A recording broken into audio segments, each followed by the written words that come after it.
Olá, você que está me acompanhando aqui pelo canal Portal Fã F1 no YouTube. Muito boa noite. Hoje, sexta-feira, o Narciso Machado convida, recebe nada mais, nada menos do que ele, nosso coordenador de jornalismo do Portal Fã F1, Diego Rios.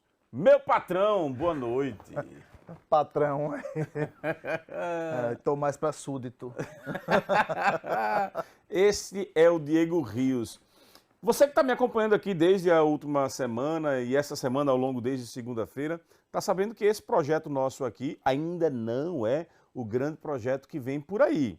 Nós estamos montando um projeto de jornalismo para 2024, que vai começar no mês de janeiro. Já estamos com o cenário quase tudo pronto e com certeza será uma grande estreia. Mas a gente vem trazendo, ressuscitou esse quadro de bate-papo muito legal e que está trazendo muita repercussão, que é o Narciso Machado Convida. Já recebemos várias pessoas legais e não podíamos fechar a semana se não fosse com ele aqui, Diego Rios. Diego, obrigado por ter aceito o convite, viu?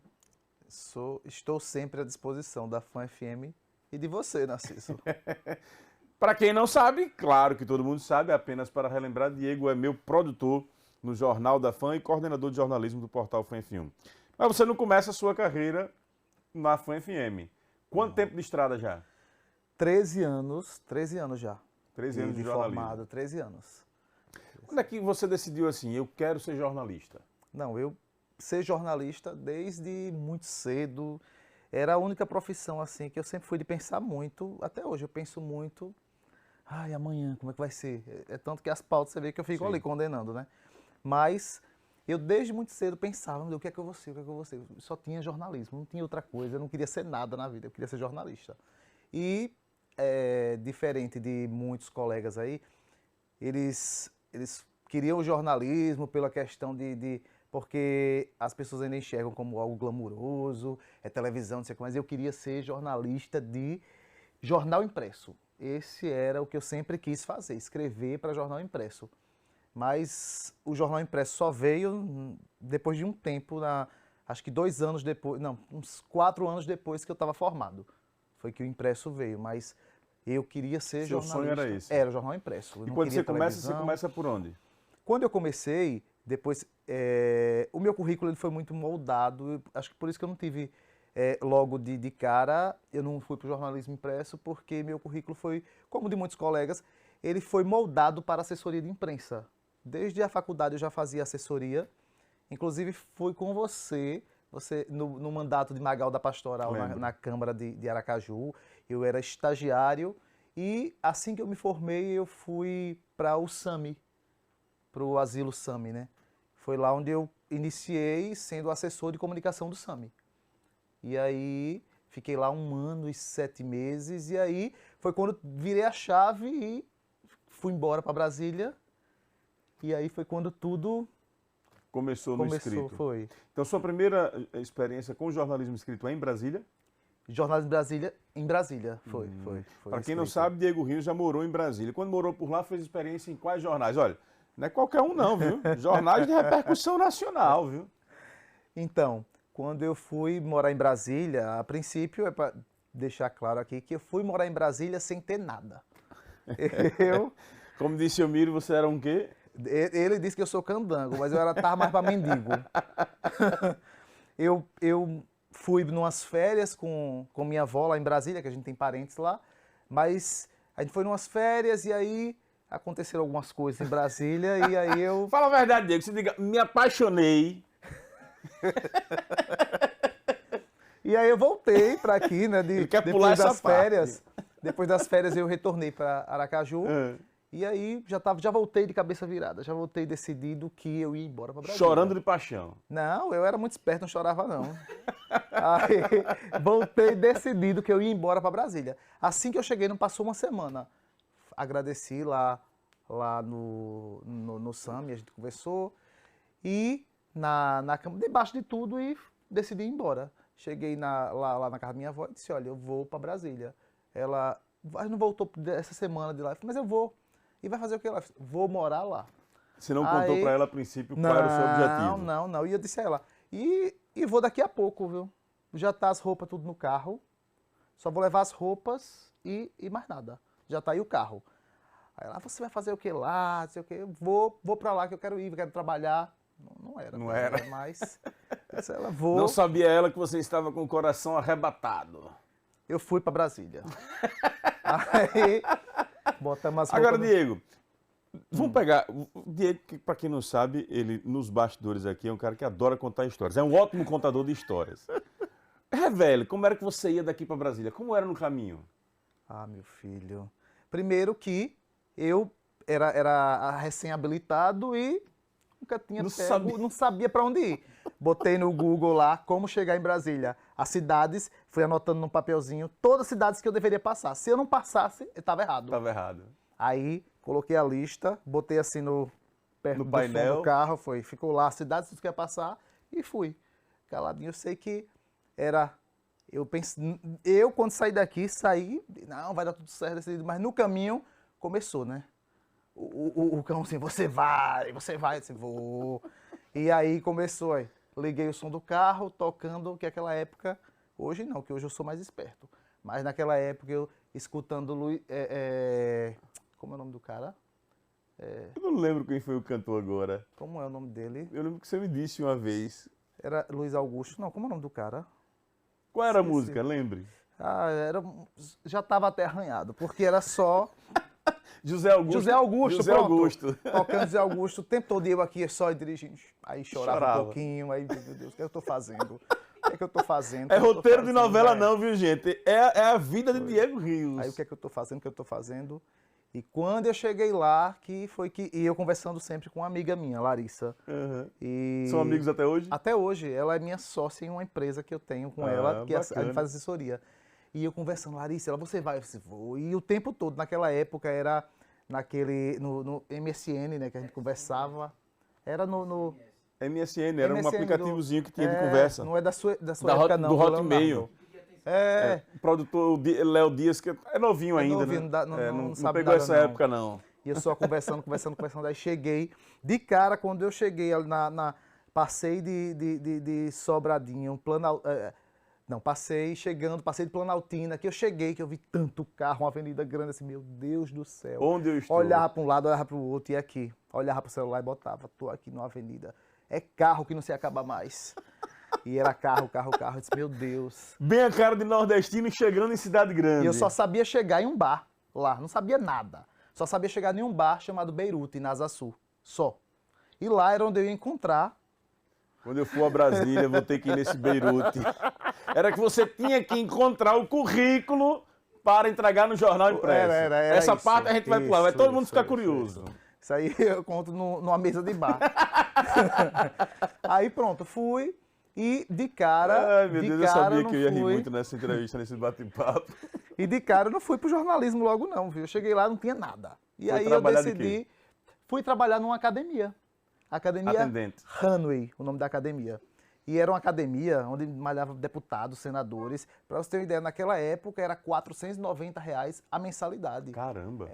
Brasília sempre teve custo muito alto, né? E eu fui, e como eu tinha nível superior, eu fui para ser coordenador dos meninos que faziam as vendas, do setor de vendas. Eram 7 meninos, eu era o coordenador. E aí fui para lá. Aí demorou uns 6 meses, conheci a deputada Celina Leão, lá nessa academia. E aí pronto, a gente foi conversando. Ela hoje, eu acho que ela é vice-governadora hoje. E aí ela disse, Aí eu disse a ela que era jornalista, ela fez, você quer trabalhar no Correio Brasiliense? Aí eu disse, quero. Quando? Ela fez amanhã. Aí eu disse, foi. Aí eu disse, sério? Aí ela, tá, fulano vai lhe ligar. Não demorou muito, o cara ligou. E aí eu fui. Eu fazia lá no Correio, eu escrevia, fiquei lá 2 anos e pouco escrevendo cultura para satélites no entorno de Brasília. Eu fazia cultura nas satélites. E fiquei lá esses 2 anos e... A experiência só no Correio Brasiliense? No Correio Brasiliense, foi onde eu fiquei. Você volta para Sergipe. Quando você volta para cá, volta para algum veículo já? Volto. Primeiro dia, eu retornei para Sergipe porque meu pai faleceu e que é outra história aí como é? De novela mexicana, que essa eu não vou contar.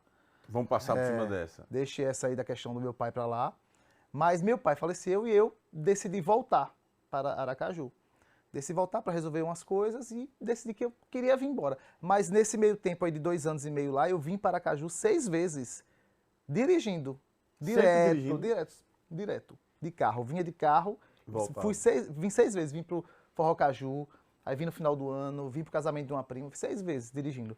E quando aí eu decidi vir embora, o primeiro dia que eu cheguei aqui em Aracaju, eu mandei currículo para um monte de lugar. E aí, no mesmo dia eu recebi o convite lá do Sinforme, foi quando eu entrei no jornal Sinforme. Entrei no Correio de Sergipe também, no mesmo período? No mesmo dia, assim. Trabalhava 2 nos dias. dois. Nos dois, mas no Correio eu fiquei 15 dias, porque eu priorizei o Sinforme. Na época eu entrei, porque eu queria entrar logo de cara, eles me chamaram, mas aí tive que fazer uma opção pelo Sinforme. E também fui para o gabinete de Conceição Vieira. E aí... Nunca largou a assessoria, então? Não, até hoje eu faço algumas assessorias, porque a assessoria, eu fiz assessoria da Associação Comercial da SESI por 8 anos. Fiquei na SESI 8 anos, fiquei mais 7 na Associação dos Delegados de Polícia. Então, eu sempre meu currículo foi sempre muito moldado para assessoria de comunicação. Mas aí foi quando eu entrei no Sinforme, foi a primeira experiência, a primeira em Sergipe, no Impresso, porque quando eu estava aqui eu não tive a oportunidade. Mas quando eu voltei já com a bagagem do Correio Brasiliense, aí eu fui chamado logo, aí eu fui para o Sinforme. Mas quando eu entrei no Sinforme, de cara, eu fui para escrever as matérias pagas. Eu era jornalista do Publi Editorial, isso. Eu escrevia as matérias pagas, eram acho que 5 jornalistas lá. E eu comecei a escrever no Publi Editorial, e aí surgiu a vaga de Fábio Viana. Fábio Viana hoje... Fábio Viana que hoje está na assessoria de Daniele Daniele, Garcia. Ele era o editor de segurança pública. Ele escrevia segurança pública no Sinforme. E aí surgiu a vaga, porque na época ele foi para a assessoria de Eduardo Amorim, do senador Eduardo Amorim, e surgiu a vaga. E aí Adriano Bonfim, eu sou muito grato, porque se eu tive essa trajetória, foi ele que me deu a oportunidade. Ele perguntou, Diego, você não quer fazer segurança pública? Não, eu nunca fiz. Eu nunca escrevi segurança pública. Ele fez, vamos fazer um teste, não sei o quê. Aí eu disse, tá. Aí eu saí do Publi Editorial e desci para a redação. Fui, porque o Publi era do andar de cima. E aí eu fui para escrever segurança pública. Ele me colocou o Diego Bomba, era o meu xará Diego também, mas Diego Bomba, para ser o meu repórter fotográfico. E aí foi onde começou.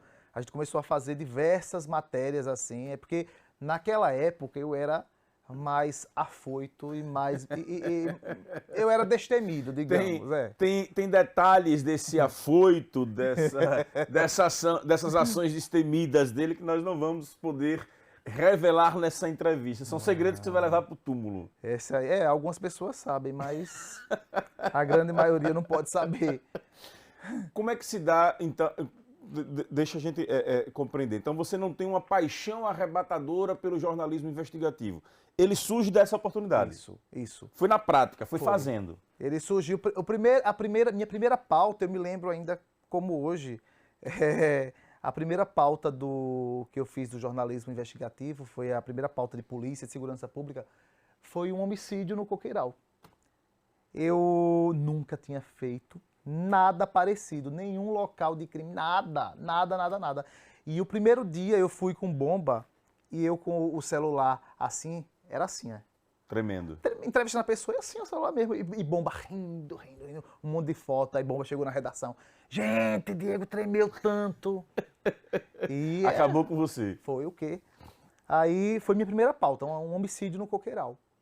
E aí depois foram surgindo, eu fui começando a ter fontes, porque minhas fontes, elas iniciam lá atrás, no Sinforme. O Sinforme foi quem me deu muitas fontes, porque o Sinforme por si só chegava cartinhas contando histórias que era inacreditável quando a gente Quem trabalhou no Sinforme, quem passou por aquela época da importância do Sinforme dentro do mercado de comunicação em Sergipe, às vezes chega a duvidar que esse veículo com tanta força acabou ficando no tempo, né?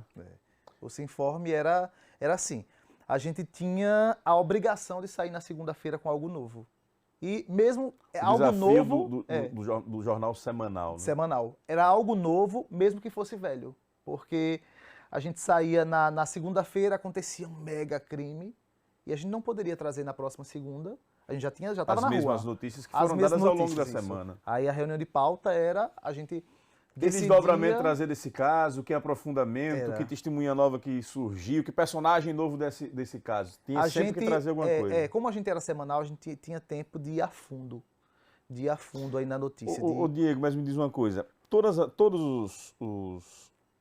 Sempre quem faz jornalismo investigativo acaba desagradando forças de segurança. Sim. É natural. Como é que foi ao longo desse tempo lidar com isso? Teve algum momento em que você teve algum receio, algum medo? Recebeu ameaças ou algo do tipo?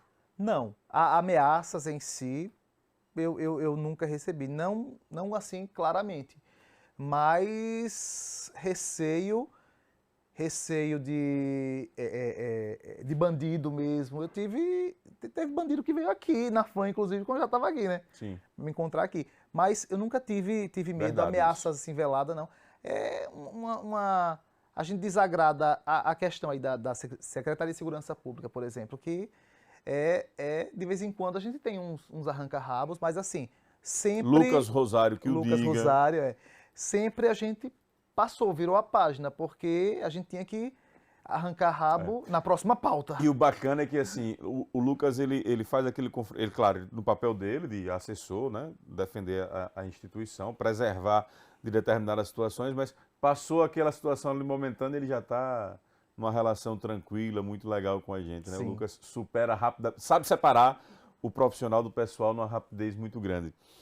A produção separou aqui algumas pautas históricas que você fez. Como é que é o caso da chacina do hotel abandonado na Orla? Esse daí foi um dos casos que eu gostei muito de fazer, porque eu acho que... Inclusive tem uma matéria especial aqui no nosso canal, né? Tem uma matéria especial. Acho que a produção vai colocar, Isso, enquanto o Diego fala, pode colocando tem um uma pouco das matéria imagens dessa especial matéria. que eu fiz aqui, foi relembrando o caso e contando como estava agora, depois desses anos aí do que aconteceu ali. E aí, essa matéria do hotel abandonado, a gente fez até um infográfico, foi capa do jornal Se Informe. Nós estamos falando de que ano aí, Diego? Acho que foi 2017. 2017. Deixa eu ver. Foi 2017. E aí, nós trouxemos aí, eles vão colocar aí, a produção vai colocar um infográfico, como foi que essa pauta do hotel abandonado, ela aconteceu no mês de dezembro, acho que ali dia 17 de dezembro, Quase 18, final do ano. por aí, quase final de ano. E quando foi, eu sempre tive, não sei se sorte, mas sempre alguém veio me dizer alguma coisa. Foi por isso que acho que essa questão do Sinforme ajudava por isso. Sempre alguém vinha me dizer alguma coisa. E aí eu me lembro que lá o crime acho que foi perto entre 14 e 20 de dezembro. E aí eu fui na Orla, em um restaurante na Orla, e a menina, a atendente, ela me disse assim: Diego, você viu a chacina aqui do hotel abandonado? Eu fiz, vi. Aí ela fez, rapaz, estão dizendo que foi Vaquinha. Aí eu fiz, Vaquinha? Vaquinha era um traficante ali que comandava o tráfico na Coroa do Meio. E ela disse, então dizendo foi Vaquinha, foi Vaquinha. Aí eu fiz, e onde é que Vaquinha mora? Aí ela disse, ali no largo, era um largo que tinha ali por dentro daquelas ruas da Coroa do Meio. Ela me disse isso A Coroa do Meio já urbanizada como está hoje? Já era urbanizada. Já. Porque tem a Coroa do Meio ali, aquela parte mais periférica. Ali é a L3, por ali. E ela me disse mais ou menos onde era que o Vaquinha morava, e eu decidi escrever uma carta pro Vaquinha. Escrevi uma carta dizendo que eu precisava falar com ele sobre a chacina do hotel abandonado da Orla. E aí escrevi a carta, peguei meu carro. Em algumas pausas, a grande maioria, eu ia com o meu carro. Eu não ia muito raramente eu ia com o carro do jornal. E aí eu peguei meu carro e fui lá onde a atendente lá do restaurante falou. E aí quando eu cheguei lá procurando ele, a Vaquinha mora por aqui? Não. Aí eu cheguei numa esquina que possível, eu tinha certeza que era ali pela descrição que ela tinha feito. E aí tinha um molequinho assim, e eu perguntei, Vaquinha mora por aqui? Ele fez, não sei não. Aí eu fiz, olha, pega essa carta aqui, entrega a ele, que eu preciso falar com ele, entrega a ele. E aí entreguei a carta de manhã, quando foi umas 3 da tarde, isso antes do final do ano, aí eu recebi uma ligação do advogado do Vaquinha, dizendo, você procurou meu cliente, para quê? Eu disse, não, é sobre a chacina da Orla, do hotel abandonado. Ele disse, mas ele tem um álibi. Ele tem um álibi e não foi ele não. Aí eu disse, tá. Aí ele falou, mas você pode ir no meu escritório? Eu disse, posso. Aí fui no escritório do advogado, ali perto do Colégio de Purificação, lá no Deixou Sampaio. Fui lá, cheguei lá, ele começou a me explicar que o Vaquinha, naquele momento, tinha colocado, estava no Detran, botou a biometria e tudo, e que ele não tinha nada a ver. Mas aí ele fez, mas ele tá chegando aqui. Aí o Vaquinha chegou lá no escritório na hora que eu tava lá. Aí o Vaquinha chegou, Medo? já chegou. Não. Tranquilidade. Tranquilidade. Ele chegou, aí eu fiz, é você que deixou a carta? Foi, porque me disseram que você está envolvido na chacina. Aí ele disse, não, quem matou quem está envolvido é Jorge Wellington. Foi isso que ele me disse. E aí eu questionei Jorge Wellington do Parque dos Faróis, porque acho que uns 2 meses antes, Jorge Wellington tinha me concedido uma entrevista. Jorge Wellington também está morto. Vaquinha está morto, Jorge Wellington também. E Jorge Wellington me concedido uma entrevista, foi uma capa do Jornal Se Informe também. A capa tem uma foto que ilustrou, foi o Jorge Wellington com uma camisa só mostrando os olhos aqui. E era uma briga de facção, era Morro dos Macacos versus Morro do Itacanema. E aí o Jorge Wellington me deu essa entrevista, falando dessa guerra de facção. Estava uma matança muito grande no Parque dos Faróis. E aí ele já tinha me concedido. Aí eu questionei ao Vaquinha, Jorge Wellington do Parque dos Faróis, ele mesmo. Aí eu fui atrás do Jorge Wellington. Deixei o recado que eu queria falar com ele, porque ele mudava muito de telefone. E aí eu deixei o recado e aí foi quando ele entrou em contato. Ele disse, velho, quem foi que foi falar coisa pra você? Eu disse, não, eu queria encontrar com você para fazer. Ele disse, então venha me encontrar. Aí eu fui no Parque dos Faróis e eu encontrei com ele. Ali a gente faz a rótula, porque hoje já tem a pista nova ali. É uma entrada diferente. Tem a pista nova dessa aqui, quando a gente faz a rótula do viaduto ali, que vai pela pista nova ali da indústria. Ali não tinha coisa, era coisa abandonada, não sei o que, terreno baldio. Ele me marcou para me encontrar ali. E aí ele fez, você vem só... Teve a coragem? Claro. Você foi encontrar uma fonte... Jorge Wellington. Que era um homem do crime. Sim. Em um local ermo. Uhum. Pela pauta. E eu fui ciente, porque ele disse, se a polícia chegar, você morre. Caramba! Mas ninguém sabia, não tinha como vazar. Não tinha como... Você não tinha medo de estar, de repente, em um grampo? Até Por um porque seria uma ação legal. Mas por um tempo eu achei até que tava. estava grampeado, foi. Mas eu não tinha receio, né? Eu acho que eu era mais inocente. Ele disse, venha e se a polícia chegar, você morre. Aí eu fui. Encontrei com ele lá, era um terreno abandonado. Encontrei com ele e aí ele já foi logo me dizendo, pronto, você quer saber o quê? Eu fiz do hotel abandonado da Orla. Aí ele fez, já vou lhe dizer logo, não matei todo mundo, matei 2. Ele já foi logo dizendo, não matei todo mundo, matei 2. Tá aí como foi. Aí ele foi me contando, detalhando, e aí tá o infográfico aí que a gente fez, inclusive mostra a foto do Jorge Wellington, o infográfico, e aí mostra uma setinha, uma arma, os 2 aqui que morreram, o Cássio e o Bango, que ele matou. E quem seria o autor dos outros 3? Então, o Cássio e o Bango, ele matou. Certo. Mas, na verdade, o Cássio e o Bango foram lá, era uma briga de território do tráfico. E aí foi isso que aconteceu ali na chacina. Nesse hotel. O Cássio e o Bango matou ele, Jorge Wellington encontrou o Cássio e o Bango já descendo lá de cima do local do crime, do hotel. Cássio e Bango, então, mataram outras pessoas? Mataram Galego, mataram Nathalie e mataram Rubinho. Rubinho, quantos ele mortos não tinha no nada a total? ver. Foram 5. 5. Mas Rubinho, ele não tinha nada a ver. O Rubinho, ele era um morador de rua que dormia lá. E aí ele tava lá no momento que o Cássio e o Bango foram para matar o Galego e a namorada do Galego, que era a Nathalie, matou os 2, matou o Rubinho, que era o mendigo. E aí quando eles estavam descendo, o Jorge Wellington abordou eles, que Jorge Wellington era ligado ao Galego. E aí quando estava descendo o Cássio e o Bango, o Jorge Wellington matou os 2. E aí ele me contou essa história toda, esse enredo todo. E aí foi uma... Naquele momento a polícia ainda não tinha conseguido avançar nas investigações. Não, a polícia, ela chamou uma coletiva de imprensa para o crime, acho que foi em abril. E isso aí a gente saiu com essa capa do jornal na primeira semana de janeiro. A gente saiu com essa capa de jornal.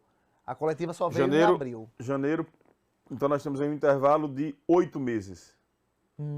Ou é janeiro anterior à coletiva? Não, a coletiva foi em abril, o crime foi em dezembro. Não Ah, são tá. oito, Em janeiro você sai com essa Isso, capa já, ou isso. Em seja, janeiro já saí na primeira muito semana. antes do Isso. desenrolar das Foram, investigações. foram menos de um mês do crime. A matéria, então, serviu de base para que a investigação avançasse. Eu fui intimado a depor pelo delegado Jonathan Evangelista. Ele me chamou para saber. Ele já me chamou dizendo: eu sei que você não pode falar tudo, mas o que é que você pode contribuir? Aí eu fui conversando, encontrei o Jorge Wellington, que ele comentou tudo. É tanto que em abril a polícia já traz aí Quando essas fontes, sabendo que estavam confessando para você que cometeu o crime, essas fontes já sabiam que em algum momento, a partir do momento que você está escrevendo e publicizando, eles estão confessando. Mas o Jorge Wellington já tinha muitos crimes aí nas costas, já tinha outras coisas. Ou Para seja, ele, já tanto era, faz não como tinha tanto peso. fez. Não tinha Para ele, peso. como tanto faz como tanto fez. Ele ia ser, mais uma vez, o famoso do jornal. Para ele, tanto faz. É, rapaz, que trajetória. Aí vem a história do Fabinho Terror de São Cristóvão. Fabinho Terror de São Cristóvão. Foi outra matéria que eu fiz. Quanto tempo depois aí nós estamos falando? O Fabinho, eu não sei se foi 2015, Antes, então. foi antes. O Fabinho foi uma história assim. Eu não estava de plantão, quem estava era a colega Paula Coutinho, na redação, que a gente fazia plantão aos domingos. E aí, Paula teve um homicídio no Barreiro, ali do lado da UFES, ali por dentro, o Jardim Sim. Universitário, e teve um homicídio no domingo que ela estava de plantão, a Paula.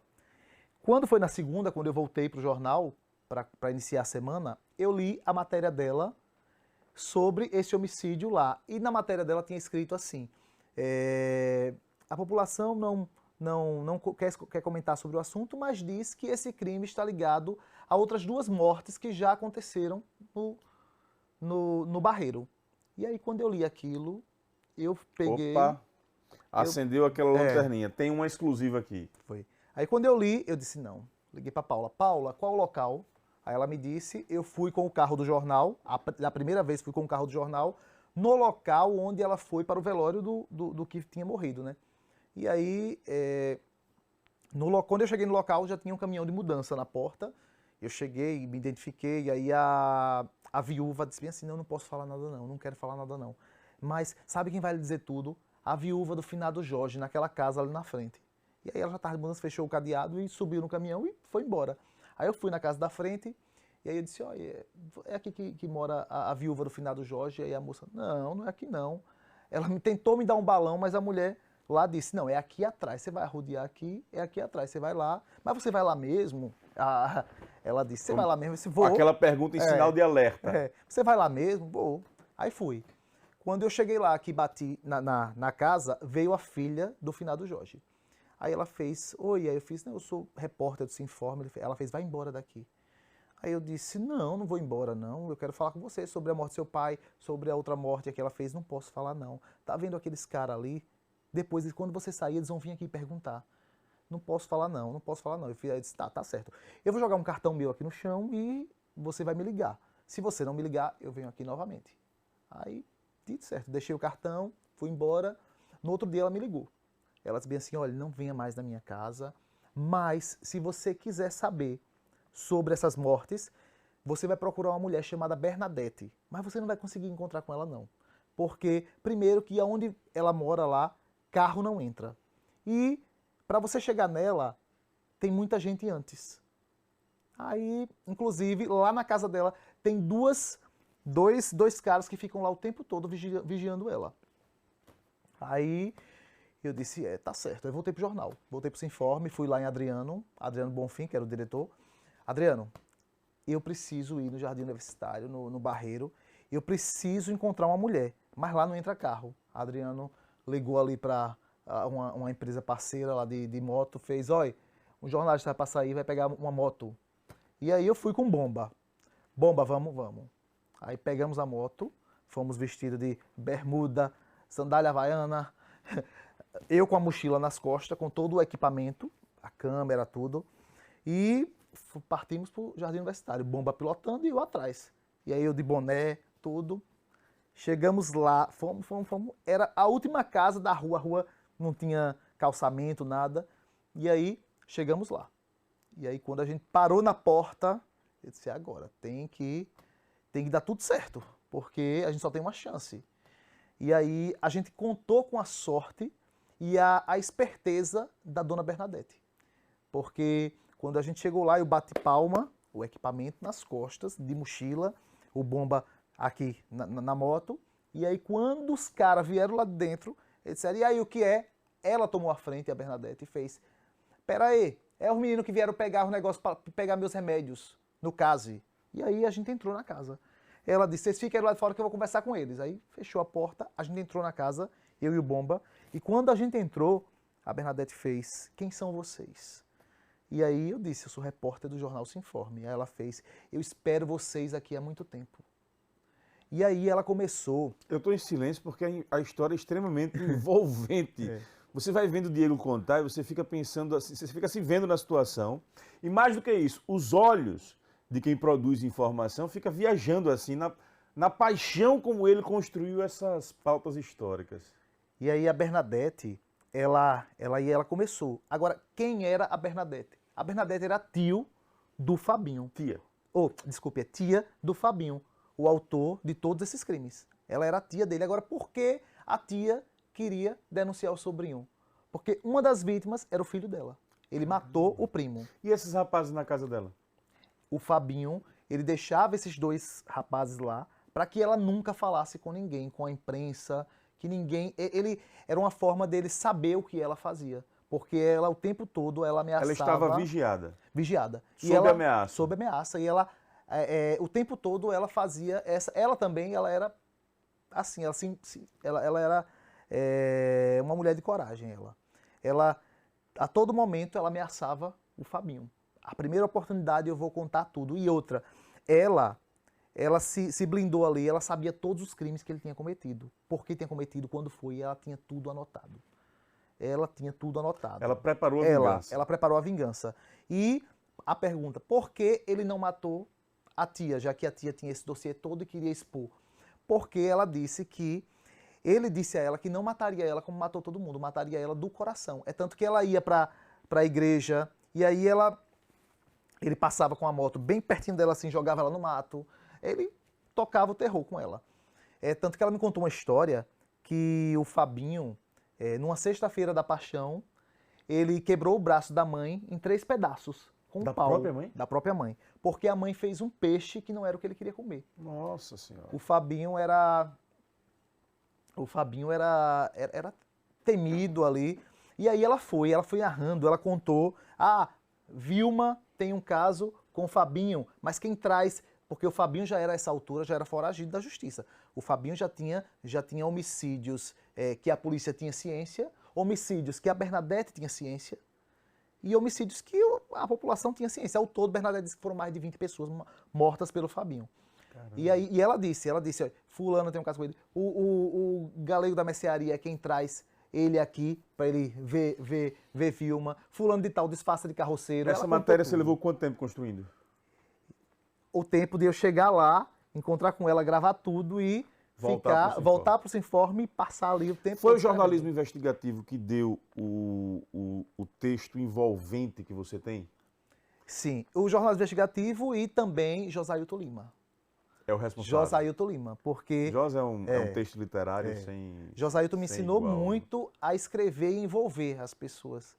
Ele, acho que eu tive uma evolução grande dos meus textos. Você tem uma capacidade narrativa muito grande. Né? E ele sempre colocava isso. É tanto que quando a gente estava na redação e o telefone tocava, porque a redação do Se Informe era grande e tinha um aquário assim, e Josailton ficava lá dentro. E quando o telefone tocava, a gente já sabia que era Josailton, para destruir a gente. Para destruir. Alguma coisa que não agradou. A gente colocou o texto no sistema e ele já estava com o texto lá. Porra, Josailton chamou, já era. Aí ele vinha, negão, isso aqui, assim, assim, assim. E assim, a gente aprendeu muito com isso, porque... Ele era um chefe duro, não vamos passar a mão na cabeça de Josa, não. Era um chefe duro, mas um chefe que ensinou muito. Sim, ensinou muito, ele era muito temido, era duro, até as palavras dele eram duras. E fazia a gente repensar, meu Deus, eu vou ser jornalista mesmo com tudo que o Josailton disse de mim. Imagine, Josa. Mas aí... Foi um professor. Foi. Só para encerrar, para o povo não ficar curioso com relação à dona Bernadette, Aí, Qual foi o fim dela? o fim, ela me disse na minha matéria que a polícia não prendia Fabinho porque não queria, porque ele estava no povoado Carapitanga, em Brejo Grande. Isso ela botou na matéria, e ele tá lá na matéria. E assim, dias depois da matéria, já era o carnaval, e aí a polícia prendeu o Fabinho no povoado Carapitanga, em Brejo Grande, vestido de mulher, no carnaval ele estava. E ela? Ela... Sobreviveu ou ele mandou matar? Não, ele não matou. Ele, eu não sei se ele ainda está preso, mas é tanto que quando a polícia prendeu, eu fui encontrar o Fabinho na delegacia. Chegou a entrevistá-lo? Cheguei a entrevistá-lo. E ele, menor do que Confessou os eu, crimes? menor do que eu. Não, muito pelo contrário. Ele disse bem assim, eu comecei a fazer perguntas de quem sabia de tudo. Aí ele disse, foi você, não foi, que escreveu aquilo lá de mim, não foi? Que encontrou Bernadette, não foi? Aquilo é uma louca, não sei o quê. Ele tirou tudo por menos assim, mas ele era menor do que eu um pouco. Até tem uma Diego, foto dele que eu botei de ali. todos esses personagens do mundo do crime que você entrevistou, que você teve contato como fonte, é possível dizer que todos eles com uma inteligência muito aguçada? Sim, sim.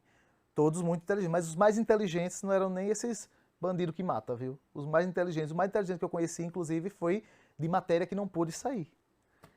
Essa é uma grande verdade. São tão inteligentes que ficam encobertos e não vão para a linha de frente do crime, né? Teve um mesmo que para mim foi o mais inteligente. Ele anda aí, todo mundo...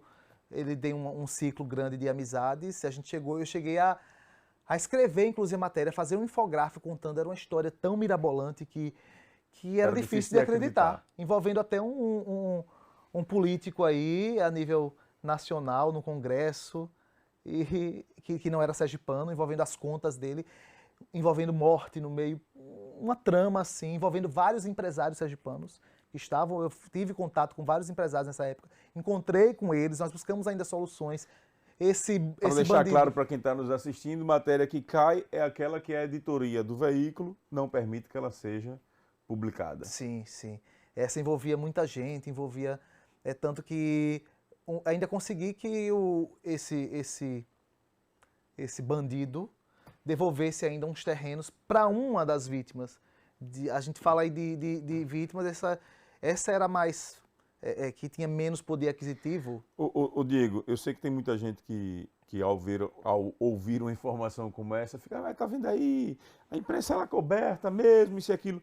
Importante lembrar que é necessário diferenciar o profissional de imprensa, e aí sendo muito justo, dos donos de veículos de comunicação. Quando uma matéria dessa cai, a culpa não é do profissional de imprensa, é o veículo de comunicação que decide se vai ou não publicar. Nos dias atuais, com a incidência da internet, fica muito mais difícil esse tipo de situação acontecer. Antigamente era o impresso, então havia uma possibilidade de, digamos assim, de controlar um pouco mais, né?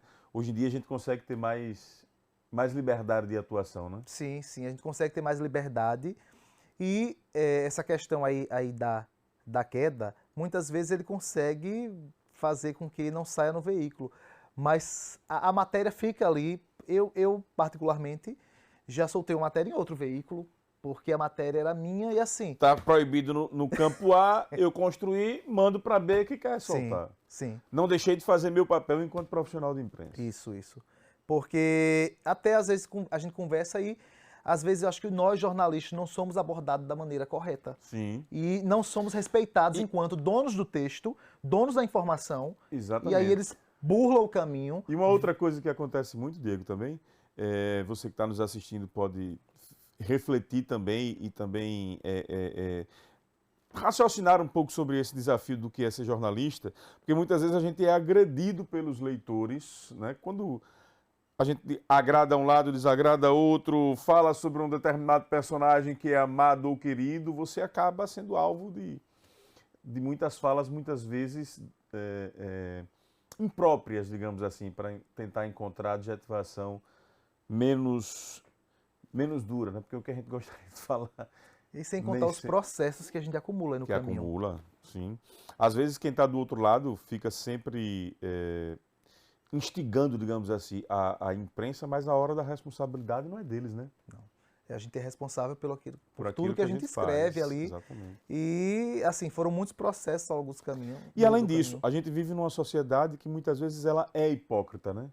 Porque a corrupção, ela está inserida no cotidiano de todos, e muitas vezes nós da imprensa somos cobrados por uma ética que nem a própria sociedade muitas vezes tem essa ética, né? É por isso que eu costumo dizer que o mais importante de tudo é o equilíbrio.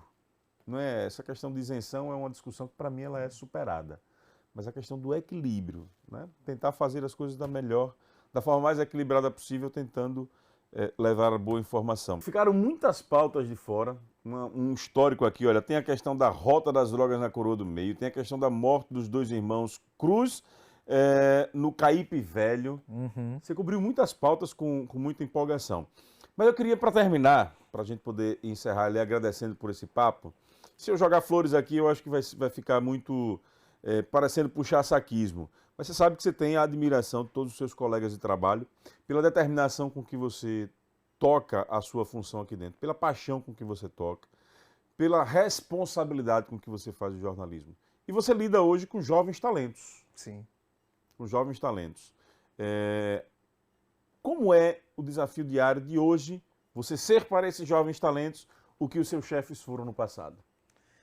Então, eu vou até citar alguns. Antônio Cardoso, Leonardo Dias, Larissa Gaudêncio. Até o povo disse que eu encho a boca demais para falar de Larissa Gaudêncio, mas Larissa é uma pérola. E ela foi... bendito o dia que eu enxerguei nela ali, dentre os 20 candidatos a estágio, selecionei ela.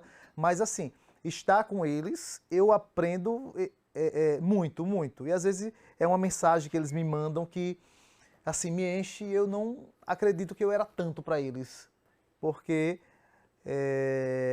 eles mandam um textinho ali curto, eu digo, não, isso, que eu não tenho a dimensão do quanto eu represento para eles, assim, eles até tiram por menos muita coisa, eles dizem que eu sou muito duro, grosso, sabe? Isso aí quem acha... Tá vendo, Josailton? Eu não é só você, Josailton. Aprendi, tá vendo mais uma herança de Josailton.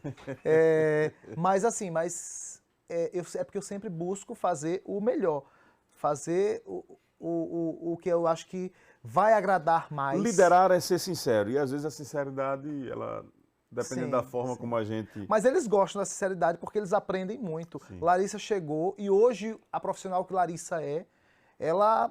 Foi um ganho muito, muito grande para a vida profissional dela, mas a gente ganhou muito mais, porque hoje a gente tem uma profissional completa. Sim. Apesar de ser recém-formada, ela se formou agora em abril, eu acho, mas é uma profissional completa. Como poucos, ela faz TV, faz rádio, faz os textos dela, faz é de uma sagacidade assim para perceber pautas que não estão sendo trabalhadas na imprensa, enfim. É tanto que... Nós temos uma equipe muito boa. Sim, é tanto que os meninos ficam brincando que ela é a minha cria. Ela é quem mais tem as minhas características. E tomara que ela molde algumas, né? Descarte a parte mais complicada e aperfeiçoe, né? A gente é sempre assim, é sempre Mas a gente aqui da FAM, a gente tem um celeiro muito grande de profissionais que estão aí no mercado. Alguns já passaram por aqui. O próprio Thalisson também, Gabriel Jesus. Gabriel passaram Jesus, por Leonardo aqui. Barreto. Leonardo, Ícaro Novaes. Então, é uma gama de profissionais que, quando a gente junta... Ive Rafaela, que trabalha com assessoria também. Quando a gente junta esse time todo, a gente tem orgulho de tudo que a gente produziu aí. Por mais que eles não estejam, alguns, mais aqui conosco, mas eles levam a marca. Eu passei pela FAM. Eu trabalhei com o Diego Rios. Então, pra gente é orgulhoso. Rapaz, você sabe que você está me dando uma ideia, encontrando os ex-fãs F1. Olha que... Pensar nisso aí para janeiro, olha. Sim. Reunir essa turma para um bate-papo interessante sobre jornalismo. De repente, e todos eles vão ter histórias para contar que de me repente, envolvam. uma roda de conversa com todo mundo gravada para a gente poder deixar para os anais. Pautas que a gente fez em conjunto, eles vão ter, todos têm histórias para contar. Esse Narciso Machado Convida foi o mais longo, estourou totalmente o tempo e olhe que não tratamos de todas as pautas que tínhamos para tratar. Quero lhe agradecer. Eu tenho certeza que quando tanto os nossos internautas, as pessoas que nos seguem aqui, mesmo discordando ou deixando alguma crítica ou ficando com a curiosidade aguçada ou com o desejo de nos criticar ainda mais, mas os alunos de jornalismo, quando tiverem a chance de observar uma entrevista como essa, tem nessa entrevista instrumentos para se motivarem muito e para poderem aprender bastante também do que é ser jornalista no dia a dia. Verdade. Eles aprendem muito, inclusive os que entram aqui como estagiário, que já passaram aqui como estagiários, o Felipe Tavares, por exemplo, e Ana, que está aqui conosco como estagiária, eles aprendem demais, porque a FAM também tem essa grande característica. A gente deixa eles muito à vontade para participar de tudo, para passar por tudo. Eles têm experiências em tudo. Só não aprende na FAM quem não quer. Pouquíssimas emissoras fazem, por exemplo, o que a gente faz, de sair o âncora, por exemplo, que sou eu, da apresentação do principal produto da casa, que é o Jornal da FAM, e você colocar lá um recém-formado. Um recém-formado, 2 talentos para poder apresentar. Ou seja, para eles é uma sim. escola, né? Eles levam uma bagagem muito grande passando aqui pela FAM, que eles têm a oportunidade de estar e de passear por todos os campos Essa do é uma jornalismo. característica que é dos proprietários, dá sempre oportunidade a pessoas novas, e a gente parece que acaba assimilando um pouco isso no dia a dia, né?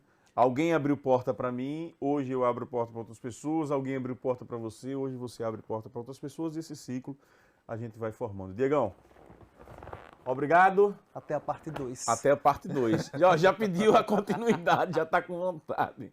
Obrigado a você que nos acompanhou aqui pelo canal Portal FAM F1 no YouTube. Eu volto segunda-feira com mais uma edição. Segunda não, terça-feira, segunda é Natal, com mais uma edição do Narciso Machado Convida. Você que está me assistindo, Feliz Natal, que o Menino Jesus abençoe sua família e até terça-feira, se Deus quiser.